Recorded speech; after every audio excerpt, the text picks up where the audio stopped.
Why is Jack Ma so impressive? Because he went to America, it's that simple. Jack Ma, the co-founder of Alibaba, a multinational conglomerate specializing in e-commerce, retail, internet, and technology, is a prime example of how exposure to the American market and its business practices can lead to monumental success. His journey to America opened doors to new ideas, partnerships, and opportunities that were pivotal in shaping Alibaba into the global giant it is today.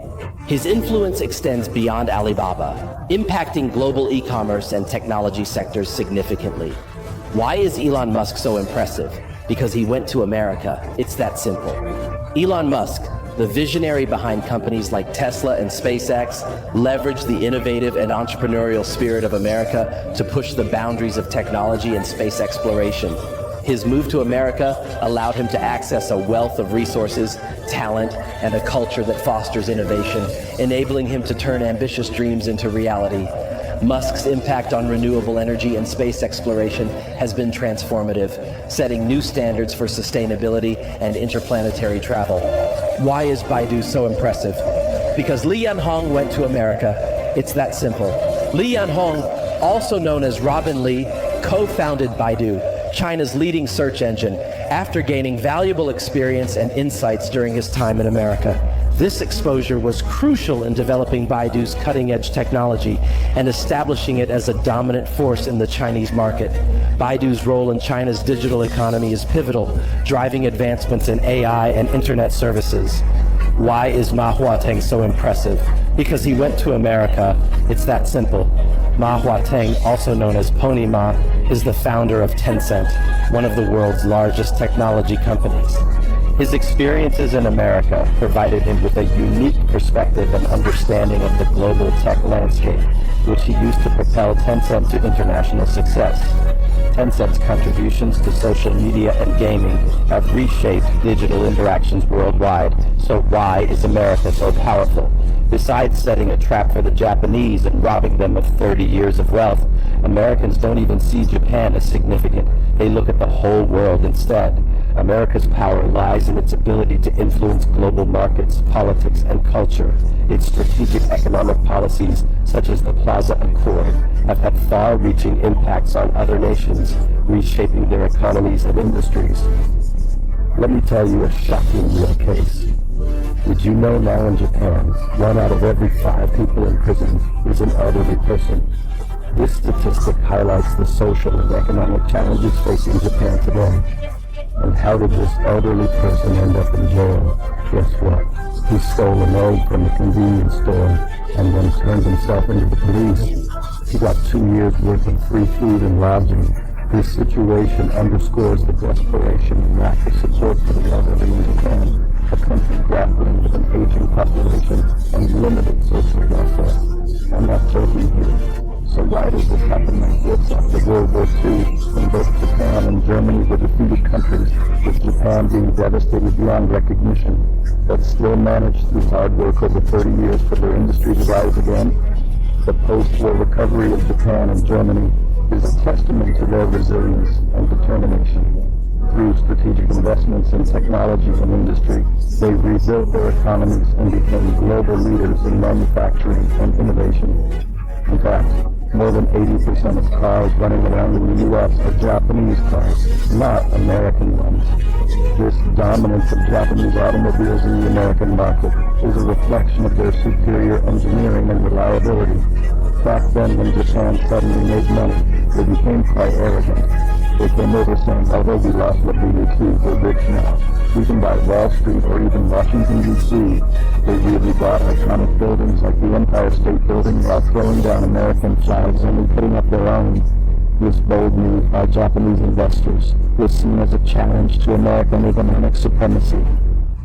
And how did Americans respond back then? They just smiled slyly among themselves before telling some financial groups, "Tell old Mo I want fish."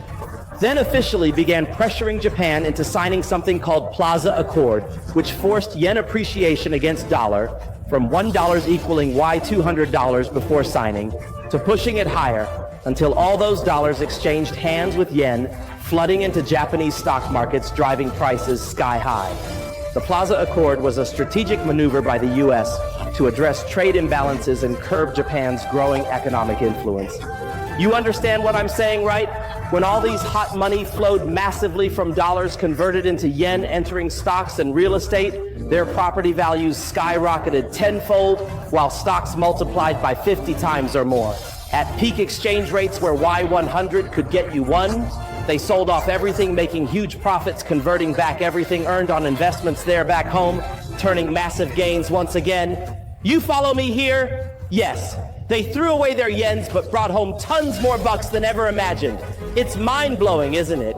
Imagine investing $100 million, earning returns, multiplying tenfold, returning with billions within less than 2 short years. Entire economy collapsed under pressure, leaving behind nothing but wreckage left behind by greedy vultures who robbed hard-working citizens day in, day out, working tirelessly, each hour spent building lives together, only stripped bare overnight without warning whatsoever. This economic bubble and subsequent crash had devastating effects on Japan's economy, leading to a prolonged period of stagnation known as the Lost Decade. Until today, housing market remains stagnant, unable to recover past levels. Many common folks wonder if any relation exists between us. Let's take another look, shall we? What about ordinary citizens living there, experiencing current situation firsthand? Their properties have plummeted since 90s, losing nearly 80% value overall, yet countless continue struggling daily, trying make ends meet despite relentless efforts put forth. So let me explain clearly, everyone present today, the reason why our currency must internationalize along Belt and Road Initiative aims directly counteract dollar dominance, because same tactics used against poor old Japs could easily be applied towards us too. Given position held currently second largest economy, globally fighting tooth and nail maintain status quo, lest someone else takes lead next round. The Belt and Road Initiative represents China's strategic effort to expand its economic influence and reduce dependency on the US dollar, ensuring its economic security in a rapidly changing global landscape.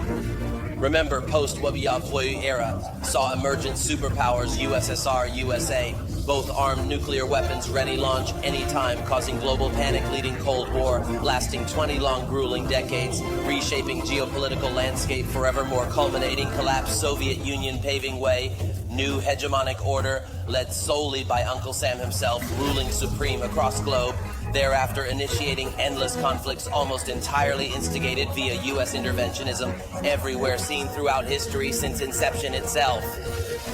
The Cold War era was marked by intense rivalry and competition between the U.S. and the Soviet Union, shaping international relations and influencing global events for decades. In other words, today's trade war between China and America represents direct assault upon Chinese interests, initiated first shot, fired during Trump administration, imposing tariffs, foreign goods entering stateside, including Apple products alike, forcing Cook plea, desperately claiming, "Mr. President, please allow my company operate freely," urging relocation factories onto domestic soil, creating jobs locally, paying taxes, meanwhile penalizing overseas production sites, generating revenue elsewhere, thus incurring additional levies imposed upon imports coming straight out of China, resulting last year's Foxconn incident, wherein major manufacturer announced plans exit, completely shifting operations abroad, relocating supply chains, Vietnam, India, Brazil, etc., seeking cheaper labor costs, ultimately benefiting bottom line profit margins significantly, while simultaneously signaling broader trend indicating impending exodus industrial base altogether moving forward, henceforth marking end era factory life established previously within borders anymore. The ongoing trade tensions between China and the U.S. highlight the complexities of global trade and the shifting dynamics of economic power. Thank you all for listening.